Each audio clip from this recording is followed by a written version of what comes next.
श्रीराम समर्थ नामसमाधी सहज समाधी प्राध्यापक के. वी. बेलसर लिखित पुस्तकामधील वाचन सुरू आहे. भाग क्रमांक 12. 17 नंबर. मी तुझा आहे. वासनेतून कर्तेपणा किंवा मीपणा उदय पावतो. विश्व मनात लीन होण्यास हा मीपणा आड येतो. तो मीपणाच भगवंताला देऊन टाकणे हा सहज समाधीच्या अभ्यासाचा प्राण आहे. मीपणा भगवंताला वाहणे याला शरण जाणे असे म्हणतात. आपला मीपणा संपूर्णपणे भगवंताच्या अधीन झाला की अनन्य शरणागती साधते.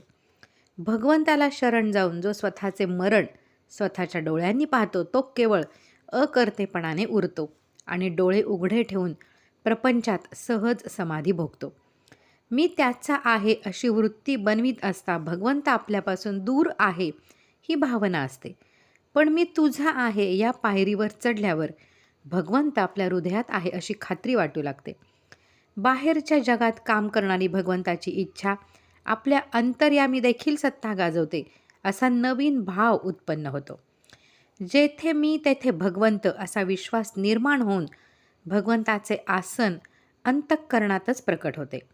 साधकाचे मन भगवंताच्या इच्छेशी म्हणजेच विश्वमनाशी अत्यंत सहकार्य करू लागल्याने त्याला स्थिरता येते. अनुसंधानाचा अधिक विकास होतो आणि प्रपंचाचे व्यवहार करीत असता भगवंत सारखा आपल्याबरोबर आहे ही जाणीव राहते. जागेपणीच काय पण स्वप्नात व गाढ झोपेत देखील भगवंताच्या संगतीची जाणीव कायम टिकते. ह्या अवस्थेत साधक एकीकडे प्रपंचातील कर्तव्य सांभाळतो तर दुसरीकडे भगवंताचा सहवास अनुभवतो. हे दोन्ही सांभाळताना सुरुवातीस मनाची मोठी त्रेधा उडते. व्यवहारात उतरले की भगवंत हातचा निसटतो व भगवंताला धरले तर मन त्यातच रमून व्यवहार बिघडतो. पण थोड्याशा अभ्यासाने दोन्ही समतोलपणे सांभाळण्याची कला साधते.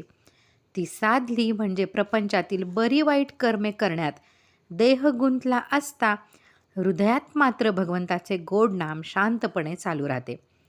त्याच्या देहाची व मनाची प्रत्येक हालचाल भगवंताच्या नजरेखाली घडत गेल्याने त्याचे सबंध जीवन सेवारूप बनते. आपल्याला भगवंताचा अखंड सहवास लाभावा व आपल्या हातून त्याची अखंड सेवा घडावी इतकेच शिल्लक राहून साधकाच्या इतर सर्व वासना लोपून जातात. त्याच्या मनाचे सर्व व्यवहार स्मृती, कल्पना, भावना, विचार, लक्ष इत्यादी भगवंतानेच भरून जातात. ही अवस्था खरोखर फार गोड असते. पुढे आहे 18 नंबर. त्वमेव सर्व मम देव देव. शरण जाणे म्हणजे मी व भगवंत यांच्यामधील अंतर कमी होत जाऊन वेगळेपणा मावळणे. कर्तेपणामुळे हे अंतर राहते. माणसाचे कर्तेपण वस्तूत नाही.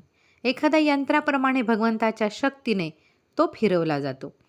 प्रत्यक्ष व्यवहारात मी करता दिसला तरी खरा करता भगवंतच असतो हे मनाशी ओळखून व्यवहारातील लहान मोठी कर्मे निष्कामपणे करता येऊ लागली की शरणागतीची युक्ती साधली असे समजावे. आपल्या देहासकट जगातील सगळे दृश्य जगत आपले नाही. भगवंत तेवढा खरा आपला आहे असे अगदी आतून वाटणे ही शरणागतीची खूण आहे.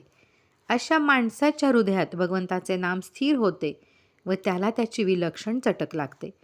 प्रपंचाच्या भानगडीतून जराशी स्वस्थता मिळाली की साधक चटदिशी एकीकडे बसतो व डोळे मिटून स्वतःच्या हृदयात भगवंताचे दर्शन घेतो. ह्या दर्शनातच खरी प्रार्थना जन्मास येते. त्याच्या मनातील सगळ्या वासना नाश पावतात असे नाही, परंतु त्याचे रूपांतर होऊन त्या निस्वार्थी बनतात व भगवंताला चिकटून उरतात. तीर्थक्षेत्रे पाहावी, संतांची दर्शने घ्यावी, मंदिरे बांधावी, देवाचे वैभव वाढवावे, दानधर्म करावा, अन्नदान करावे, भक्तांचा सहवास करावा, संतांची सेवा करावी, नामस्मरण वाढवावे, दीनजनांना मदत करावी, ह्या व अशा वासनांनी साधकाचे मन भरून जाते. त्या तृप्त व्हाव्या म्हणून तो भगवंताची मनापासून प्रार्थना करतो. त्याचे सर्व जीवन भगवंताच्या असणेपणाने भरून गेल्यामुळे भगवंताला जे आवडते तेच त्याला आवडू लागते. भगवंत जे घडवून आणतो तेच त्याला उत्तम वाटते. त्याची इंद्रिये हळूहळू त्याला वश होतात. त्याचे विकार क्षीण बनतात आणि त्याचे मन थोडेसे नाम घेतल्याबरोबर अंतर्मुख होऊन जाते. नम्रता, दया, आर्जव, मधुर भाषण, परोपकार इत्यादी दैवी गुण त्याच्या सहज वागण्यात प्रकट होऊ लागतात. भगवंता वाचून आपण जगू शकणारच नाही इतक्या आपलेपणाने त्याचे मन भगवंताला चिकटते. भगवंताशिवाय मी मुळी नाहीच, तो आहे तर मी आहे, तो नाही तर मी देखील नाही, असा शुद्ध भाव त्याच्या मनात सदैव जागृत राहतो. अर्थात एखाद्या आईप्रमाणे भगवंत त्याला सांभाळतो. प्रारब्धाने येणारी संकटे, अडचणी, कष्ट, आजार, नुकसान वगैरे त्याला भोगावी लागतातच, परंतु त्यातून जात असता त्याचे मन खरोखरच अति शांत राहते. म्हणून अशुभातूनच सुद्धा अखेर त्याचा फायदा होतो व तो भगवंताच्या अधिक जवळ जातो. त्याचे मन मधून मधून विश्व मनात लीन होऊ लागल्याने नवीन ज्ञान, मोठे विचार व सुंदर कल्पना त्याला स्फुरतात. तो काव्य करू लागतो. तसेच भजन करताना स्वानंदाच्या भरात नाचू लागतो. भगवंताचे नाम कानावर पडल्याबरोबर त्याचे डोळे भरून येतात. देवा, मी यंत्र व तू यंत्री हा भाव जागृत ठेवून मोठ्या प्रेमळपणाने उपासना चालवीत व परोपकार करीत त्याचे दिवस जातात. पुढे आहे 19 नंबर. ठेविले अनंते तैसेची राहावे. नामस्मरणाने शरणागतीची युक्ती साधली की हृदयात भगवंत भासू लागतो. तेव्हा साधकाला मानसपूजेमध्ये रोज भगवंताची प्रत्यक्ष भेट होते. किंबहुना देहाने देहाला पाहणे ही खरी भेट नसून मानसपूजेत घडणारे दर्शन हीच खरी भक्त भगवंताची भेट होय. उदाहरणार्थ श्री ब्रह्मचैतन्य गोंदवलेकर यांचे शंकर शास्त्री म्हासुर्णेकर नावाचे एक निष्ठावंत शिष्य होते. शास्त्री बुवा काव्यशास्त्र नाटकामध्ये पारंगत असले तरी मोठे भाविक वृत्तीचे होते. रोज सकाळी न चुकता ते सद्गुरूंची मानसपूजा मनापासून करीत. एकदा ते गोंदवल्यास येऊन राहिले. ह्यानं त्या कारणाने 3 दिवस त्यांची मानसपूजा राहून गेली. तिसरे दिवशी सकाळी 9-10च्या सुमारास श्री महाराज राम मंदिरात मंडळींशी बोलत बसले होते. समोरून शास्त्री बुवा गेले. त्यांना पाहून श्री महाराज मंडळींना म्हणाले, काय करावे? 2-3 दिवस शास्त्री बुवांची गाठभेट नाही. शास्त्री बुवा समोरून परत गेले व श्री महाराज तसेच बोलले. शास्त्री बुवा समोर असता श्री महाराज असे का बोलतात हे मंडळींच्या लक्षात येईना. पण शास्त्री बुवांनी मर्म जाणले व लगेच हातपाय धुवून एका बाजूला बसून शांतपणे मानसपूजा केली. त्यानंतर श्री महाराज पुन्हा तसे बोलले नाहीत. हृदयात भगवंत दिसू लागल्यावर साधक जेथे जातो तेथे त्याच्याबरोबर तो जातो. देहाच्या व मनाच्या कोणत्याही अवस्थेत साधक एकटा असत नाही. त्याची सर्व कर्मे भगवंताच्या नजरेखाली घडतात. अर्थात त्याचे आचार विचार भगवंताला शोभेसे असतात. उदाहरणार्थ स्वामी वादिराज यांचे पुष्कळ शिष्य होते. त्यापैकी कनकदास मात्र खरा तयार होता.